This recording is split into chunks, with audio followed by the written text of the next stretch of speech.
అప్పుల బాధలు వెంటాడుతున్నాయా? అయితే 6 JVR వారి జాతిరత్నాలు ధరించండి. నమస్తే, వెల్కమ్ టు మనం టీవీ. వైఎస్ అనిల్ రెడ్డి ప్రస్తుతం ఈ పేరు గురించే చర్చ ఎక్కువ జరుగుతోంది. మద్యం కుంభకోణానికి సంబంధించి సిట్టు చాలా వేగంగా, బలంగా, లోతుగా విచారణ చేస్తుంటే కొన్ని భయంకరమైనటువంటి వాస్తవాలు బయటకు వస్తున్నాయి. ఇంకా ఇంతకుముందు ఎప్పుడూ రాని కొన్ని పేర్లు కూడా బయటకు వస్తూ ఉన్నాయి. వైఎస్ అనిల్ రెడ్డికి సంబంధించి పెద్ద ఎత్తున ప్రస్తుతం చర్చ జరుగుతోంది. ఈ అనిల్ రెడ్డి ఎవరు? జగన్మోహన్ రెడ్డి గారికి స్వయాన సోదరుడు. ఈ అనిల్ రెడ్డి చెన్నైలో ఉంటాడు. ఇప్పుడు ఈ మద్యం స్కామ్కి సంబంధించి ఈయన పేరు బయటకు రావడానికి, ఎందుకంటే సిట్ అధికారులు ఇన్వెస్టిగేట్ చేస్తూ ఉంటే కొన్ని ముఖ్యమైన విషయాలు బయటకు వచ్చాయి. ఏదైతే మద్యం కంపెనీల నుంచి, మద్యం సరఫరా కంపెనీలు, తయారీ కంపెనీల నుంచి ముడుపులు తీసుకున్నారు కదా, నెలకి 50 నుంచి 60 కోట్ల రూపాయలు ముడుపులు తీసుకోవటం, ఇందులో కేసులో ప్రధానంగా ఉన్నటువంటి A1 రాజకేశ్వర రెడ్డి ఆ ముడుపులన్నీ వసూలు చేసి వీళ్ళకి అప్పగించడం. ఎవరు? ఈ జగన్మోహన్ రెడ్డికి సోదరుడు అనిల్ రెడ్డికి, అలాగే ధనంజయ రెడ్డికి, గోవిందప్ప బాలాజీ, కృష్ణమోహన్ రెడ్డి, విజయసాయిరెడ్డి, మిథున్ రెడ్డి, ఇలాంటి కీ మెంబర్స్ ఉన్నారు కదా, వీళ్ళకి ఇస్తూ ఉన్నారు. ఇందులో ఈ కీ మెంబర్స్లో ఇప్పుడు వైఎస్ అనిల్ రెడ్డి కూడా. అనిల్ రెడ్డి అంటే ఆయన జగన్మోహన్ రెడ్డి గారి పెదనాన్న జార్జి రెడ్డి ఉన్నాడు, వారి రెండో కుమారుడు అనమాట ఈ అనిల్ రెడ్డి. సో జగన్మోహన్ రెడ్డి గారికి అత్యంత సన్నిహితంగా ఉంటాడు, కుటుంబ సభ్యుడే. సో చెన్నైలో ఉండి మొత్తం నడిపిస్తూ ఉంటాడని చెప్పి ఒక ప్రచారం ఇప్పుడు బయటకు వస్తుంది. ఈ మద్యం కుంభకోణానికి సంబంధించి కూడా ఈయన పాత్ర తేటతెల్లమైంది. ఈయన జగన్మోహన్ రెడ్డి గారికి ముడుపులు వెళ్ళటంలో చాలా క్రియాశీలకంగా వ్యవహరించాడంట. వీళ్ళందరూ ఈ కీ మెంబర్స్లో చాలా ప్రముఖ పాత్ర పోషించినట్టుగా తెలుస్తోంది. ఈ అనిల్ రెడ్డి పిఏ దేవరాజు ఉన్నాడు. ఈ దేవరాజుని 3 రోజులుగా విచారిస్తూ ఉన్నారు పోలీసులు.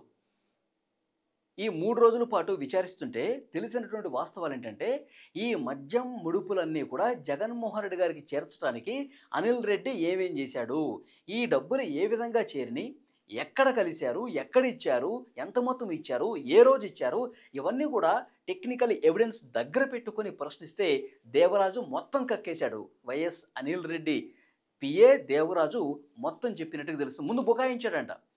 అసలు నాకు తెలియదు, అసలు నాకు చేస్తూ నాకేం సంబంధం, నేను అనిల్ రెడ్డి పిఏ, ఆయన ఎక్కడికి వెళ్తూ ఉంటాడు, ఎవరిని కలుస్తూ ఉంటాడు, ఇది మాత్రం నేను ఫిక్స్ చేస్తుంటా, ఈ సమాచారం మాత్రమే నాకు తెలుసు, ఈ మద్యం కుంభకోణం ఏంటి, ఈ డబ్బులు అంటే నాకు తెలియదు అని చెప్పేసి అతను ముందు బుకాయించాడు. తర్వాత సిట్ అధికారులు క్లియర్గా ఇన్వెస్టిగేట్లో ఆధారాలు ముందు పెట్టి ప్రశ్నించారు. పలానా రోజు రాత్రి 9:30 మీరు పలానా వ్యక్తిని కలిశారు, ఎందుకు కలిశారు, మీరు పలానా వ్యక్తితో ఫోన్లో మాట్లాడారు, ఏం మాట్లాడారు, ఇవన్నీ కూడా ఆధారాలు ముందు పెట్టి ప్రశ్నిస్తే నీళ్లు నమ్మినాడు.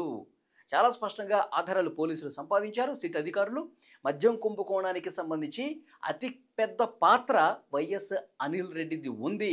ఈ గోవిందప్ప బాలాజీ ఈ టీం ఏదైతే ఉందో ఆ టీంలో ఇంకా కీలకంగా ఇతను పనిచేశాడని కూడా చాలా స్పష్టంగా వస్తుంది. మొత్తం చెన్నైలో ఉండి వ్యవహారం మొత్తం నడుపుతాడన్నట్టుగా ఇన్ఫర్మేషన్ వస్తుంది. ఇంకొక ముఖ్యమైన విషయం, ఈ వైఎస్ అనిల్ రెడ్డి అనే వ్యక్తి ఏదైతే ఇసుక కుంభకోణం ఉందో దాంట్లో కూడా చాలా క్రియాశీలకంగా పనిచేశాడని కూడా ఇన్ఫర్మేషన్ వస్తుంది.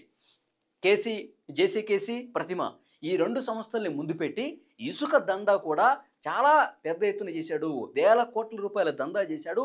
ఆ దందాకి మళ్ళీ మెయిన్ సూత్రధారి జగన్మోహన్ రెడ్డే. అంటే మద్యం కుంభకోణం కావచ్చు, ఇసుక కుంభకోణం కావచ్చు, వీటన్నిటిలో అత్యంత క్రియాశీలక పాత్ర వహించి ఆ ముడుపులన్నీ కూడా జగన్మోహన్ రెడ్డి గారికి చేరవేయటంలో చాలా క్రియాశీలకంగా పనిచేశాడు ఈ వైఎస్ అనిల్ రెడ్డి అని చెప్పి స్పష్టమైనటువంటి సమాచారం వస్తుంది.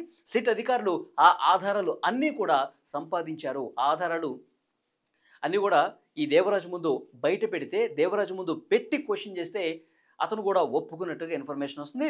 నేడో రేపో వైఎస్ అనిల్ రెడ్డికి కూడా నోటీసులు ఇవ్వబోతున్నారు. ఆ నోటీసులు ఇచ్చి ఆయన్ను కూడా విచారణకు పిలుస్తారు. అతన్ని కూడా అరెస్ట్ చేసే అవకాశం ఉంది. మద్యం కుంభకోణంలో ఇంకొన్ని ముఖ్యమైనటువంటి అరెస్టులు జరగబోతాయని చెప్పి దీన్ని బట్టి అర్థమవుతుంది. ఇప్పటికే 2 ఛార్జ్ షీట్లు సిట్ వేసింది. ఇప్పుడు 3వ ఛార్జ్ షీట్లో బిగ్ బాస్కి ఏ విధంగా డబ్బులు వెళ్ళి, ఎవరు క్రియాశీలకంగా ఆ డబ్బులు పంపించారన్న పేరు కూడా రాబోతుంది. అదే వైఎస్ అనిల్ రెడ్డి అని తెలుస్తోంది. అంటే ఇక్కడ ఇంకొక ముఖ్యమైన విషయం, ఎంత లోతుగా ఎంత వేగంగా సిట్ విచారణ జరుగుతుందంటే, చెవిరెడ్డి భాస్కర్ రెడ్డి కుమారుడు మోహిత్ రెడ్డిని, వాళ్ళ కుటుంబ సభ్యుల్ని మొన్న 2 రోజుల పాటు వాళ్ళ ఇల్లు కార్యాలయాల్లో సోదాలు చేసినప్పుడు కొన్ని కీలకమైన డాక్యుమెంట్స్ వచ్చాయి. అంటే వీళ్ళు ఏ విధంగా షెల్ కంపెనీలు ఏర్పాటు చేశారు, అంటే ఊరు పేరు లేని కంపెనీలు తయారు చేసి, అంటే కేవలం పేపర్లు మాత్రమే పరిమితం అవుతాయి, కంపెనీలు ఎక్కడ ఉండవు. ఆ కంపెనీలో అడ్రస్ ఏమి ఇచ్చారు, వాళ్ళ ఇళ్ళకే ఇచ్చారు. ఏంది ఇక్కడ ఒక ఫ్యాక్టరీ ఉండాలి కదా, ఇక్కడ ఒక ఆఫీస్ ఉండాలి కంటే ఆ ఇల్లే అడ్రస్ పెట్టారు. అక్కడికి వెళ్ళి చూస్తే అక్కడ ఏం లేదు, ఓన్లీ ఇల్లు మాత్రం ఉంది, ఎలాంటి కంపెనీలు లేవు, ఏమి లేవు. సో దీన్ని బట్టి కూడా అర్థమవుతుంది షెల్ కంపెనీలు క్రియేట్ చేసి ఈ మద్యం కుంభకోణం ద్వారా సంపాదించినటువంటి ఈ బ్లాక్ మనీని ఏ విధంగా వైట్గా మార్చుకున్నారో క్లియర్గా ఆధారాలు పోలీసులు సంపాదించిన పరిస్థితుంది.